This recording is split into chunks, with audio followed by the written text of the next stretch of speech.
നമസ്കാരം. പ്രധാന വാർത്തകൾ.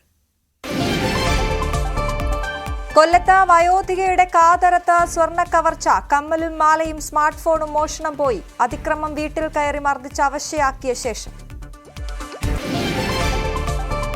കളമശ്ശേരിയിൽ വീട്ടമ്മയെ കൊലപ്പെടുത്തിയത് ഡംബൽ കൊണ്ട് തലക്കടിച്ച. വീട്ടമ്മയുടെ സുഹൃത്തുക്കളായ ഗിരീഷ്, ഖദീജ എന്നിവർ പിടിയിൽ.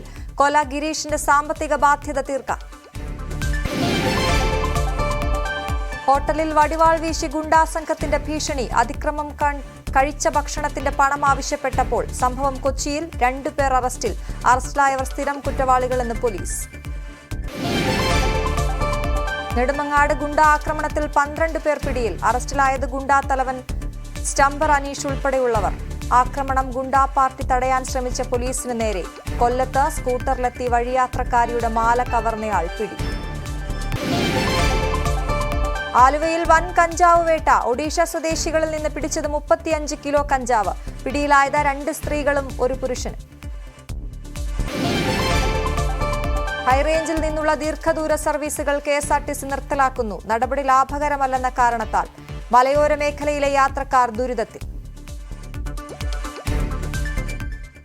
വിശദമായ വാർത്തയിലേക്ക്. കൊല്ലത്ത് വയോധികയുടെ കാതരത്ത് സ്വർണം കവർന്നു. വീട്ടിൽ കയറി മർദ്ദിച്ച് അവശയാക്കിയ ശേഷമാണ് കാതിലും കഴുത്തിലും ധരിച്ചിരുന്ന സ്വർണ്ണാഭരണങ്ങൾ കവർന്നത്. കൊല്ലം കുന്നിക്കോട് പച്ചിലവളവിൽ പുഷ്പവിലാസത്തിൽ 85 വയസ്സുള്ള ഹൈമവതിയെയാണ് ആക്രമിച്ച് സ്വർണം കവർന്നത്.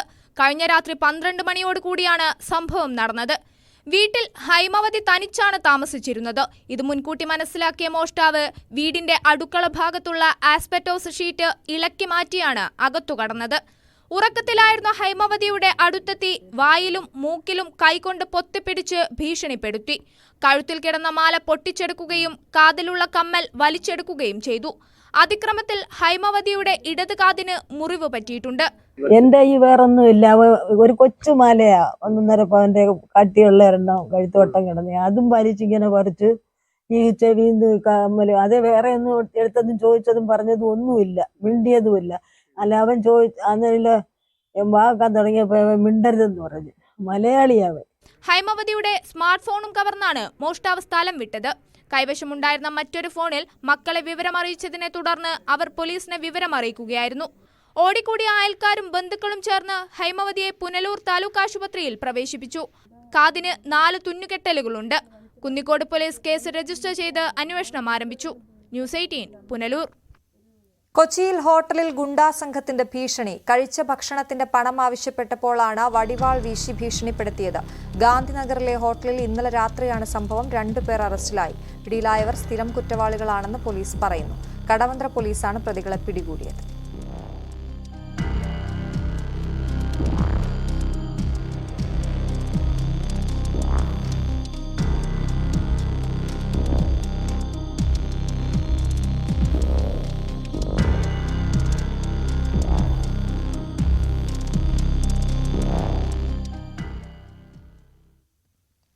കൊല്ലം ചാത്തന്നൂർ ബിവറേജസ് ഔട്ട്ലെറ്റിൽ നടന്ന മോഷണത്തിന്റെ CCTV ദൃശ്യം പുറത്ത്. സ്റ്റോക്ക് നോക്കുന്ന സമയത്താണ് ഒരു മദ്യക്കുപ്പി മോഷണം പോയ വിവരം ജീവനക്കാർ അറിയുന്നത്.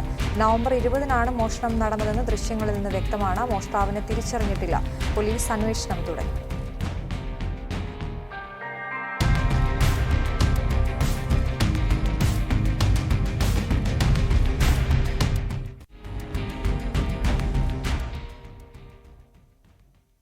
കളമശ്ശേരിയിൽ വീട്ടമ്മയെ ഡംബൽ കൊണ്ട് തലക്കടിച്ച് ക്രൂരമായി കൊന്ന പ്രതികൾ പിടിയിൽ. JC എബ്രഹാമിന്റെ സുഹൃത്തുക്കളായ ഗിരീഷ് ബാബുവും ഖദീജയുമാണ് പിടിയിലായത്. സ്വർണവും പണവും കവരാനായിരുന്നു ആസൂത്രിത കൊലപാതകം.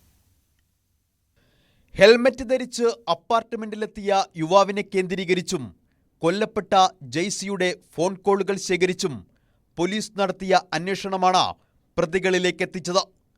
JC എബ്രഹാമിന്റെ പരിചയക്കാരൻ ഗിരീഷ് ബാബുവാണ് പ്രതി. കാക്കനാട് സ്വദേശിയായ ഗിരീഷ് ബാബു മദ്യലഹരിയിൽ മൃഗീയമായി JCയെ കൊല്ലുകയായിരുന്നു. JCക്കൊപ്പം മദ്യപിച്ച പ്രതി ഡംബൽ കൊണ്ട് തലക്കടിച്ചു. JCയുടെ വീട്ടിൽ വെച്ച ഗിരീഷ് പരിചയപ്പെട്ട ഖദീജയാണ് കൊലപാതകത്തിന് കൂട്ടുനിന്നത്. ഗിരീഷിന്റെ സാമ്പത്തിക ബാധ്യത മറികടക്കാൻ JCയുടെ സ്വർണവും പണവും കൃത്യമായ ആസൂത്രണത്തോടെ ഇരുവരും കവർന്നു. ഞായറാഴ്ച രാത്രി 10:30-നും 12:50-നും ഇടയിലായിരുന്നു ക്രൂരകൃത്യം. തലക്കേറ്റ ഗുരുതരമായ പരിക്കാണ് മരണകാരണമെന്നാണ് പോസ്റ്റ്മോർട്ടം റിപ്പോർട്ടിലുള്ളത്. റിയൽ എസ്റ്റേറ്റ് ബിസിനസ്സിൽ സജീവമായിരുന്നു കൊല്ലപ്പെട്ട ജെയ്സി എബ്രഹാം. അതുമായി ബന്ധപ്പെട്ട പ്രശ്നങ്ങളും പോലീസ് അന്വേഷിച്ചു വരികയാണ്. കൂനംതൈയിലെ അപ്പാർട്ട്മെന്റിൽ ഒറ്റയ്ക്കായിരുന്നു ജെയ്സി താമസം.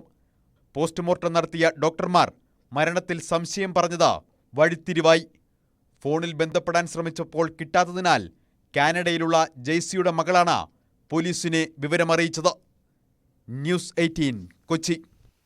തിരുവനന്തപുരം നെടുമങ്ങാട് പോലീസുകാരെ ആക്രമിച്ച ഗുണ്ടകൾ അറസ്റ്റിൽ. കുപ്രസിദ്ധ ഗുണ്ട സ്റ്റംബർ അനീഷാണ് ആക്രമണത്തിന് നേതൃത്വം നൽകിയത്.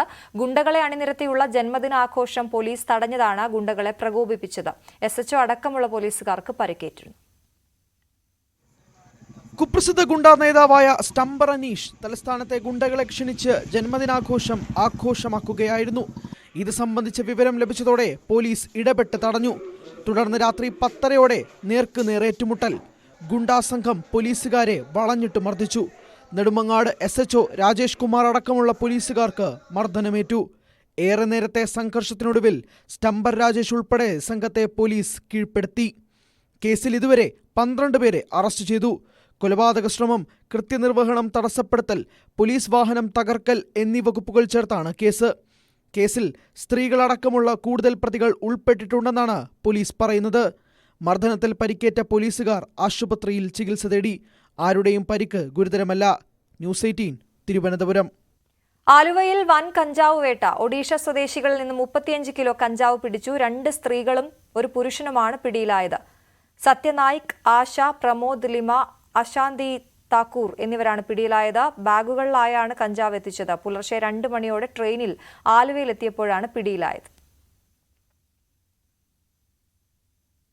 കൊല്ലം തെന്മല ആര്യങ്കാവ് ഭാഗങ്ങളിൽ മോഷണം കൂടുന്നു.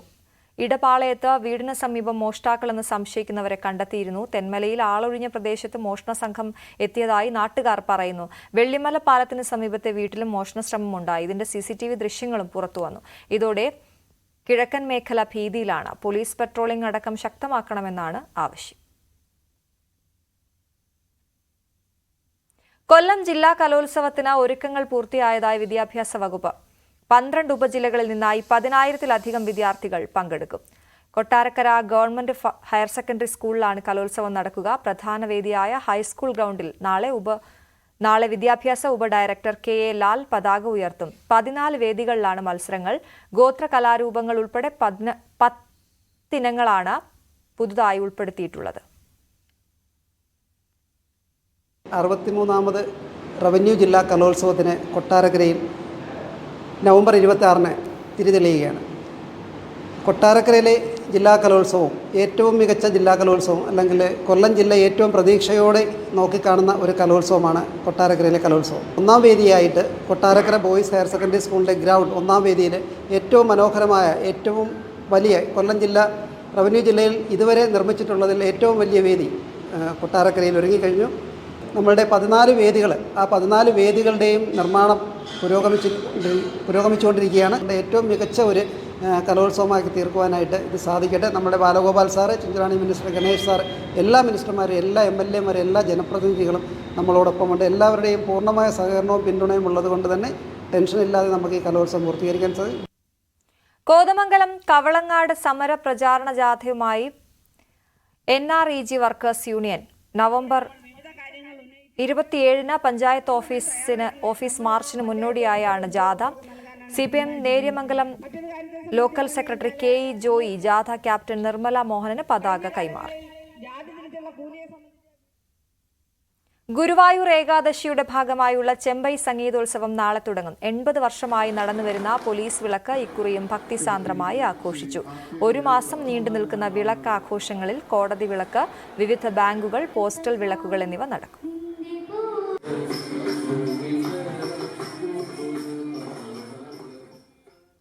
ഇടുക്കി ഹൈറേഞ്ചിൽ നിന്നുള്ള ദീർഘദൂര സർവീസുകൾ KSRTC നിർത്തുന്നു. സർവീസുകൾ ലാഭകരമല്ലാത്തതാണ് പ്രതിസന്ധിക്ക് കാരണം. ബസ്സുകൾ കുറഞ്ഞതോടെ മലയോര മേഖലയിലെ യാത്രക്കാർ ദുരിതത്തിലാണ്.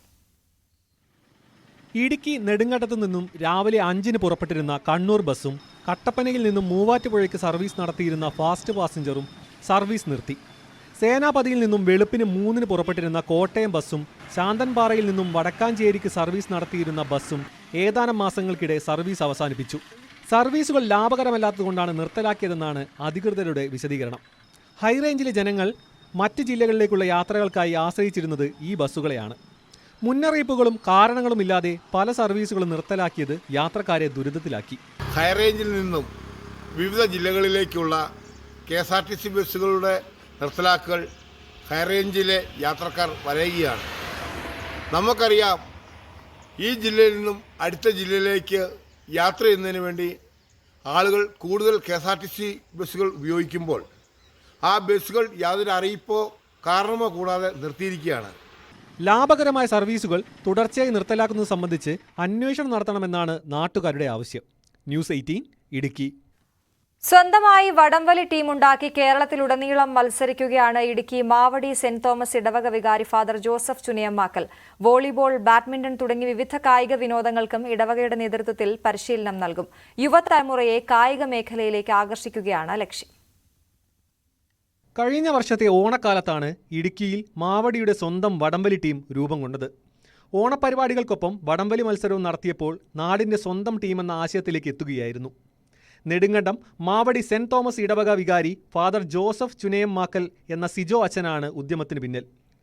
ടീം രൂപപ്പെടുത്തി ചിട്ടയായ പരിശീലനം നൽകി വടംവലിക്കാർക്ക് പ്രചോദനമായി സിജോ അച്ഛനും കളത്തിലിറങ്ങി. കേരളത്തിൽ വിവിധ മേഖലകളിൽ നടന്ന വടംവലി മത്സരങ്ങളിൽ ഇതിനോടകം സെന്റ് തോമസ് ടീം പങ്കെടുക്കുകയും മികച്ച പ്രകടനം നടത്തുകയും ചെയ്തു. കായിക രംഗത്ത് നിന്ന് പിന്നോട്ട് പോകുന്ന യുവതലമുറയെ ആകർഷിക്കുക എന്ന ലക്ഷ്യത്തോടെയാണ് അച്ഛൻ കളത്തിലിറങ്ങുന്നത്. അപ്പോൾ ഞങ്ങൾക്ക് പുതിയൊരു തലമുറയെ കൂടുതൽ ശക്തമായിട്ടും തീക്ഷ്ണമായിട്ടും കായിക മേഖലയോടുള്ള ആഭിമുഖ്യമൊക്കെ ഒന്ന് വളർത്തിയെടുക്കുക എന്നുള്ള ഒരു താല്പര്യത്തിലാണ് ഞങ്ങൾ അവിടെ എല്ലാ തരത്തിലുള്ള സ്പോർട്സുകൾക്ക് പ്രാധാന്യം കൊടുക്കുന്നുണ്ട്. അവിടെ കരാട്ടെ പരിശീലനമുണ്ട്, വോളിബോൾ മത്സരങ്ങളുണ്ട്, അതുപോലെ ബാഡ്മിന്റൺ മത്സരങ്ങളുണ്ട്, പരിശീലിക്കാനുള്ള അവസരങ്ങളുണ്ട്. അപ്പോൾ ഇങ്ങനെയുള്ള പല അവസരങ്ങൾ കൊടുക്കുന്നു. വടംവലിക്ക് മാത്രമല്ല വോളിബോൾ, ബാഡ്മിന്റൺ തുടങ്ങിയ വിവിധ കായിക വിനോദങ്ങൾക്ക് ഇടവകയുടെ നേതൃത്വത്തിൽ പരിശീലനത്തിന് അവസരമൊരുക്കിയിട്ടുണ്ട്. വിവിധ ഇനങ്ങളിൽ മത്സരങ്ങളും നടത്താറുണ്ട്. ന്യൂസ് 18 ഇടുക്കി. ശില്പനിർമ്മാണത്തിൽ ശ്രദ്ധേയനായി ഇടുക്കി മേരികുളം സ്വദേശി മണലേൽ തങ്കച്ചൻ. പാഴ്വസ്തുക്കളും മരത്തടികളും തങ്കച്ചന്റെ കരവിരുതിൽ മനോഹര ശില്പങ്ങളായി മാറും. പക്ഷികളും മത്സ്യങ്ങളും സർപ്പവും തുടങ്ങി ഇടുക്കി അയ്യപ്പൻകോവിൽ മേരികുളം സ്വദേശി തങ്കച്ചന്റെ കരവിരുതിലൊരുങ്ങിയ ശില്പങ്ങൾ നിരവധിയാണ്. പാഴ്വസ്തുക്കളും മരത്തടികളും തങ്കച്ചന്റെ കരവിരുതിൽ മനോഹര ശില്പങ്ങളായി മാറും. 1 മാസം വരെ സമയമെടുത്താണ് ഒരു നിർമ്മിതി പൂർത്തീകരിക്കുന്നത്. ശാരീരിക അവശതകൾക്കിടയിലും കലയെ ചേർത്ത് നിർത്തുകയാണ് ഈ 65-കാരൻ.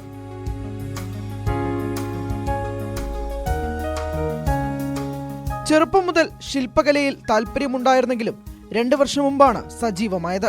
ഹൃദയസംബന്ധമായ രോഗം ബാധിച്ച് മറ്റു ജോലികൾ ചെയ്യാൻ സാധിക്കാതെ വന്നതോടെയാണ് പൂർണ്ണമായും ശില്പനിർമ്മാണത്തിലേക്ക് തിരിഞ്ഞത്. എനിക്കൊരു ഓപ്പറേഷനൊക്കെ ഉണ്ടായിരുന്നു. അത് കഴിഞ്ഞപ്പോൾ ബുദ്ധിമുട്ടായി. മറ്റു കൂലിപ്പണിക്കൊന്നും പോകത്തില്ല. അതുകൊണ്ട് ഇത് ഇച്ചിരി ഊറ്റമായിട്ടൊക്കെ ഈ വേരുകളൊക്കെ ഇങ്ങനെ പറമ്പിൽ നടന്ന് മാന്തിയും പെരക്കും ചിലരൊക്കെ തരും. തങ്കച്ചനൊരുക്കുന്ന ശില്പങ്ങൾക്ക് നിരവധി ആവശ്യക്കാരുമുണ്ട്. നിത്യച്ചെലവിനും ചികിത്സയ്ക്ക് പണം കണ്ടെത്തുന്നതും ശില്പനിർമ്മാണത്തിലൂടെ ലഭിക്കുന്ന വരുമാനത്തിലൂടെയാണ്. പൂർണ്ണ പിന്തുണയുമായി ഭാര്യ സതിയമ്മയും ഒപ്പമുണ്ട്. ന്യൂസ് 18 ഇടുക്കി. ന്യൂസ് 18 ക്യാമ്പയിൻ തുടരുന്നു. മറക്കരുത് വയനാടിനെ.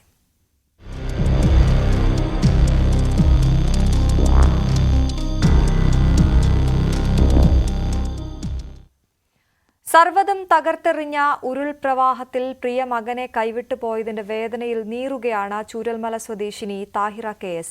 7 വർഷം മുമ്പ് ഭർത്താവ് മരിച്ച താഹിറയുടെ ജീവിതത്തിന്റെ പ്രതീക്ഷ മുഴുവൻ 8 വയസ്സുകാരൻ മുഹമ്മദ് ഇഷാനിലായിരുന്നു. ഉപ്പ ഷാദ് മുഹമ്മദിനെയും ഉമ്മ ആമിനിയെയും ഇഷാനൊപ്പം താഹിറയ്ക്ക് ദുരന്തത്തിൽ നഷ്ടമായി.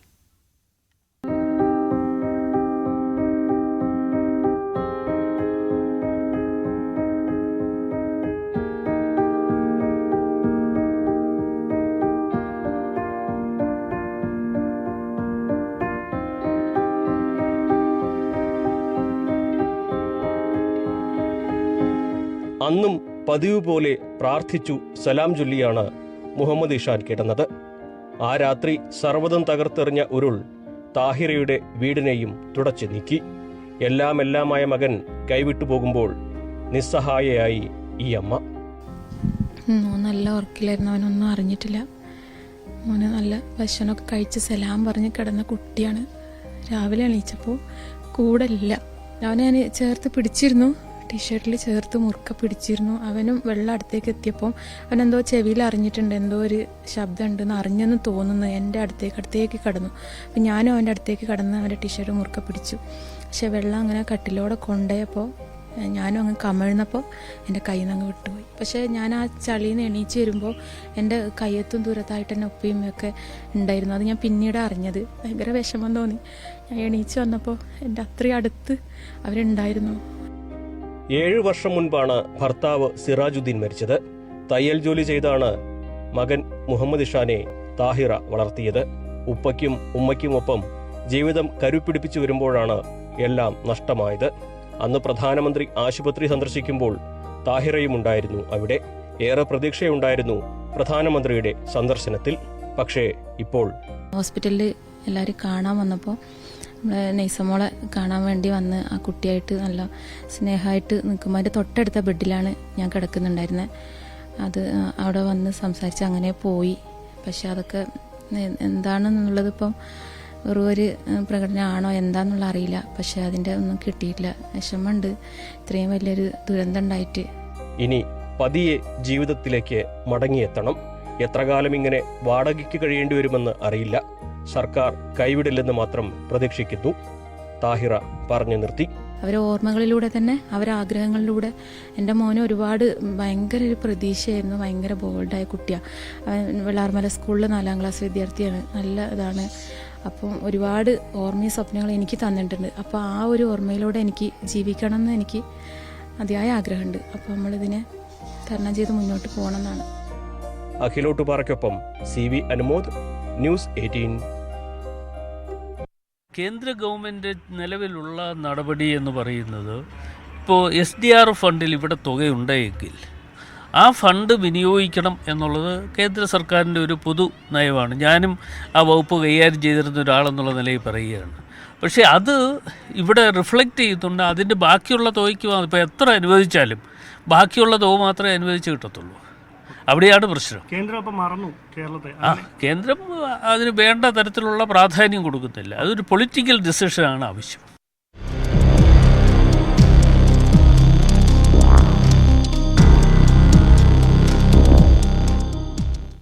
ഇനി ശബരിമല വാർത്തകൾ. ശബരീശ ദർശനം നിങ്ങൾക്കായി സമർപ്പിക്കുന്നത് മിൽമ ഗീ. വ്രതശുദ്ധിയുടെയും നന്മയുടെയും നാളുകൾ പരിശുദ്ധമാക്കാം മിൽമയ്ക്കൊപ്പം. ശബരിമല സന്നിധാനത്തെത്തുന്ന ഭക്തരുടെ ദീർഘകാല ആവശ്യമായ നേരിട്ട് ദർശനത്തിനുള്ള നടപടികളുമായി ദേവസ്വം ബോർഡ്. പുതിയ രീതി നടപ്പിലായാൽ 18ാം പടി കടന്നെത്തുന്ന ഭക്തർക്ക് സന്നിധാനം മേൽപ്പാലം ഒഴിവാക്കി നേരെ ശ്രീകോവിലിന് മുന്നിലെത്തി അയ്യപ്പനെ ദർശിക്കാം. വലിയ നടപ്പന്തൽ പിന്നിട്ട് ആഴിയും കടന്ന് 18ാം പടി ചവിട്ടി സോപാനത്തെത്തുന്ന ഭക്തർ ക്ഷേത്രത്തിന്റെ 3 ഭാഗങ്ങളും വലം വയ്ക്കുന്ന മേൽപ്പാലത്തിലൂടെയാണ് നിലവിൽ ശ്രീകോവിലിൽ ദർശനത്തിനെത്തുന്നത്. വശത്തു നിന്ന് ചെരിഞ്ഞുള്ള ദർശനമായതിനാൽ ഏതാനും സെക്കൻഡ് പോലും ദർശനത്തിന് ലഭിക്കുന്നില്ലെന്ന പരാതി നിരവധി ഭക്തരാണ് പങ്കുവച്ചിരുന്നത്. പുതിയ സംവിധാനത്തിലൂടെ തീർത്ഥാടകർക്ക് കുടിമരച്ചുവട്ടിലൂടെ നേരെ ശ്രീകോവിലേക്ക് കയറാനാവും. സുഗമമായ ദർശനത്തിനൊപ്പം സന്നിധാനത്തെ തിരക്കും വലിയ അളവ് വരെ കുറയ്ക്കാനാവും. ദർശനം കഴിഞ്ഞെത്തുന്ന ഭക്തരെ സോപാനത്തു നിന്നും മാളികപ്പുറത്തേക്കും അവിടെ നിന്നും ബെയിലിപ്പാലത്തിലേക്കും കടത്തിവിടുന്ന വൺ വേ സമ്പ്രദായമാവും ഉണ്ടാവുക. ഇതിനായി സൈന്യം നിർമ്മിച്ച ബെയിലിപ്പാലം ദേവസ്വം ബോർഡ് പണം നൽകി ഏറ്റെടുത്തു കഴിഞ്ഞു. വളരെയേറെ ഭക്തർ ആഗ്രഹിക്കുന്ന കാര്യമാണ്. അവർക്ക് ഭഗവാനെ നേരെ ഒരു നിമിഷമെങ്കിലും കാണണമെന്നുള്ളത്. അങ്ങനെ ഒരു ആഗ്രഹം സഫലമാക്കണമെന്നാണ് ബോർഡ് ആഗ്രഹിക്കുന്നത്. പക്ഷെ അതിന് കുറെ കടമ്പകളുണ്ട്. അതിനൊന്ന് സർക്കാരുമായി ഒന്ന് കൂടി ആലോചിക്കണം. കോടതിയുടെ ഒരു പെർമിഷൻ വേണം, തന്ത്രിയുടെ ഒരു പെർമിഷൻ വേണം. അപ്പോൾ എല്ലാം കൂടി ഒരു കൂടിയാലോചനയുടെ ഭാഗമായിട്ട് മാത്രമേ നമുക്ക് നടപ്പിലാക്കാൻ സാധിക്കുകയുള്ളൂ. എന്തായാലും ഈ സീസൺ കഴിഞ്ഞ ഉടൻ തന്നെ അതിലേക്ക് കിടക്കണമെന്നാണ് ബോർഡ് ആഗ്രഹിക്കുന്നത്. അതിനിപ്പം നിലവിലുള്ള ബെയിലി പാലമുണ്ട്. ആ പാലം ഉപയോഗിച്ചുകൊണ്ട് അതിനെ എക്സിറ്റായി കണ്ടുകൊണ്ട് നടപ്പന്തൽ വഴി 18ാം പടി കയറ്റി ഭഗവാനെ തൊഴിപ്പിച്ച് മാളികപ്പുറം വഴി എക്സിറ്റ് ബെയിലി പാലം വഴി അങ്ങോട്ടേക്ക് ചന്ദ്രാനന്ദ റോഡിലേക്ക് കയറ്റി വിടണമെന്നാണ് ബോർഡ് ആഗ്രഹിക്കുന്നത്. മണ്ഡലകാലത്തിന് ശേഷമുള്ള മാസപൂജ മുതൽ പരീക്ഷണാടിസ്ഥാനത്തിൽ പുതിയ സംവിധാനം നടപ്പിലാക്കാനാണ് ആലോചന. പദ്ധതിയെക്കുറിച്ച് വിവിധ തലങ്ങളിലുള്ള ചർച്ചകൾ ഉടൻ ദേവസ്വം ബോർഡ് ആരംഭിക്കും. ന്യൂസ് 18 സന്നിധാനം. ശബരിമല തീർത്ഥാടനം 10 നാൾ പിന്നിടുമ്പോൾ മുൻവർഷത്തെ അപേക്ഷിച്ച് തീർത്ഥാടകരുടെ എണ്ണത്തിലും വരുമാനത്തിലും വൻ വർധന. 12 വിളക്ക് കഴിയുമ്പോൾ തിരക്കേറുന്നതോടെ കൂടുതൽ തീർത്ഥാടകർക്ക് ദർശനത്തിന് അവസരം നൽകാനാകുമെന്നാണ് ദേവസ്വം ബോർഡ് കരുതുന്നത്. കഴിഞ്ഞ വർഷം ഇതേ സമയത്തെ അപേക്ഷിച്ച് 3 ലക്ഷം ഭക്തരാണ് അയ്യപ്പ ദർശനത്തിനായി സന്നിധാനത്ത് അധികമായി എത്തിയത്. 13 കോടി രൂപയുടെ വരുമാന വർധനവും ഉണ്ടായി. നടവരവും പ്രസാദ വിതരണത്തിലുമായി ഇത്തവണ 41,61 ലക്ഷം രൂപ ദേവസ്വം ബോർഡിന് ലഭിച്ചു. വരുമാനത്തിന്റെ കാര്യത്തിലും വലിയ വർധനയാണ് ഈ വർഷം ഉണ്ടായിരിക്കുന്നത്. കഴിഞ്ഞ പ്രാവശ്യം ഇതേ ദിവസം ഉണ്ടായിരുന്നത് 28,30,20,364 ഉണ്ടായിരുന്നു. ഇപ്പോ 41,64,65,000. 1 മിനിറ്റിൽ 80 തീർത്ഥാടകരെയാണ് 18-ാം പടിയിലൂടെ ഇപ്പോൾ കടത്തിവിടുന്നത്. പ്രതിദിനം 80,000 തീർത്ഥാടകർക്ക് സുഗമമായ അയ്യപ്പ ദർശനത്തിന് അവസരവുമുണ്ട്. അടുത്ത 29 വരെ വെർച്വൽ ക്യൂ ബുക്കിംഗ് ഉണ്ടെങ്കിലും ബുക്ക് ചെയ്ത 10,000-ഓളം പേർ ഓരോ ദിവസവും ദർശനത്തിനെത്തുന്നില്ല. അതുകൊണ്ട് തന്നെ വിവിധയിടങ്ങളിലെ തത്സമയ സ്പോട്ട് ബുക്കിംഗിലൂടെ കൂടുതൽ ഭക്തർക്ക് ദർശനത്തിന് അവസരം നൽകാനാവും എന്നും ബോർഡ് വ്യക്തമാക്കുന്നു. ന്യൂസ് 18 സന്നിധാനം. ശബരീശ ദർശനം നിങ്ങൾക്കായി സമർപ്പിച്ചത് മിൽമാഗി. വ്രതശുദ്ധിയുടെയും നന്മയുടെയും നാളുകൾ പരിശുദ്ധമാക്കാം മിൽമയ്ക്കൊപ്പം. കൂത്തുപറമ്പ് വെടിവയ്പ്പിന് ഇന്ന് 30 ആണ്ട്. എം വി രാഘവനെതിരെ പ്രതിഷേധിച്ച ഡിവൈഎഫ്ഐ പ്രവർത്തകരെയാണ് പോലീസ് വെടിവെച്ചു കൊന്നത്. വെടിയേറ്റ് 3 പതിറ്റാണ്ടോളം ജീവിക്കുന്ന രക്തസാക്ഷിയായി മാറിയ പുഷ്പൻ ഇല്ലാത്ത ആദ്യ വാർഷികമാണ് ഇത്.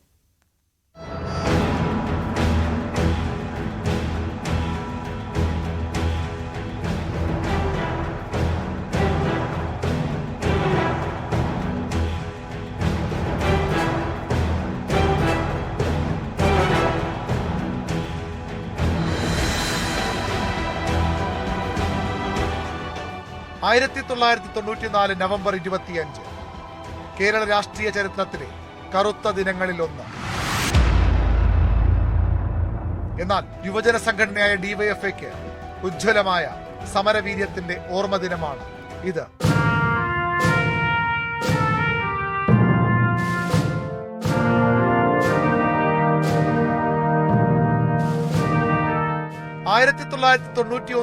കെ കരുണാകരൻ മന്ത്രിസഭയുടെ കാലം. വിദ്യാഭ്യാസം ഉൾപ്പെടെ സർക്കാരിന്റെ പുതിയ നയങ്ങൾക്കെതിരെ ഇടതു വിദ്യാർത്ഥി യുവജന സംഘടനകളുടെ പ്രക്ഷോഭങ്ങൾ നാടാകെ കത്തിപ്പടർന്ന സമയം. അർബൻ സഹകരണ ബാങ്കിന്റെ സായാഹ്ന ശാഖ ഉദ്ഘാടനം ചെയ്യാൻ CPMന്റെ രാഷ്ട്രീയ ശത്രുക്കളിൽ പ്രധാനിയായിരുന്ന മന്ത്രി എം വി രാഘവൻ കൂത്തുപറമ്പിലെത്തി. മന്ത്രിയെ കരിങ്കൊടി കാണിക്കാൻ ഡിവൈഎഫ്ഐ പ്രവർത്തകരും. എം വി രാഘവനെ തടഞ്ഞ ഡിവൈഎഫ്ഐ പ്രവർത്തകരും പോലീസുമായി സംഘർഷം. പിന്നെ കണ്ടത് പകൽ വെളിച്ചത്തിൽ കേരള പോലീസ് നടത്തിയ ഏറ്റവും കുപ്രസിദ്ധമായ നരനായാട്ട്. യുവാക്കൾക്കു നേരെ പോലീസ് വെടിയുതിർത്തു. നിരവധി പ്രവർത്തകർക്ക് വെടിയേറ്റു. കെ രാജീവൻ, മധു, ഷിബുലാൽ, ബാബു, റോഷൻ ഓരോരുത്തരായി വെടിയേറ്റു പിടഞ്ഞു വീണു. രക്തസാക്ഷിത്വം വഹിച്ചു. വെടിയേറ്റു വീണിട്ടും തളരാത്ത പോരാട്ട വീര്യത്തിന്റെ മാതൃകയായി ജീവിക്കുന്ന രക്തസാക്ഷിയായി പുഷ്പനും. കഴിഞ്ഞ സെപ്റ്റംബർ 28 പുഷ്പനും മരണത്തിനു കീഴടങ്ങി. ഓരോ ഡിവൈഎഫ്ഐ പ്രവർത്തകനും ആവേശത്തോടെ മാത്രം പറയുന്ന പേരാണ് സഖാവ് പുഷ്പൻ. ആ പുഷ്പന്റെ അസാന്നിധ്യത്തിലുള്ള ആദ്യ കൂത്തുപറമ്പ് രക്തസാക്ഷി ദിനാചരണം ഇന്ന് നടക്കും. News desk, news 18. കൊല്ലം മെഴുകോണിൽ സ്കൂട്ടറിലെത്തി വഴിയാത്രക്കാരിയുടെ സ്വർണ്ണമാല കവർന്ന കേസിലെ പ്രതി പിടിയിൽ. നിലമേൽ കാളിക്കടവ് സ്വദേശി സുരേഷാണ് പിടിയിലായത്. കുഴിമതിക്കാട് വെച്ചാണ് യുവതിയുടെ 2.5 പവന്റെ മാല കവർന്നത്. നിരവധി ക്രിമിനൽ കേസുകളിൽ പ്രതിയാണ് സുരേഷ്. ഇയാളുടെ കൂട്ടാളിയെ പിടികൂടാനായിട്ടില്ല. ഞാൻ ഹെൽത്തിൽ പോയിട്ട് വരുന്ന വഴിക്കായിരുന്നു.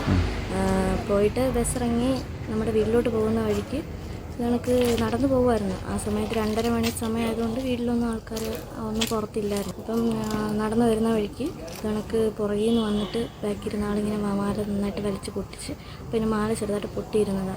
അത് കാരണം പിടിച്ച സമയത്ത് നന്നായിട്ട് പെട്ടെന്ന് പൊട്ടിച്ച് പോകാൻ പറ്റി. സകലമാന കേരളം പൂർണ്ണമാകുന്നു. ഇനി സ്പോട്ട് ലൈവ് ആണ്. നമസ്കാരം.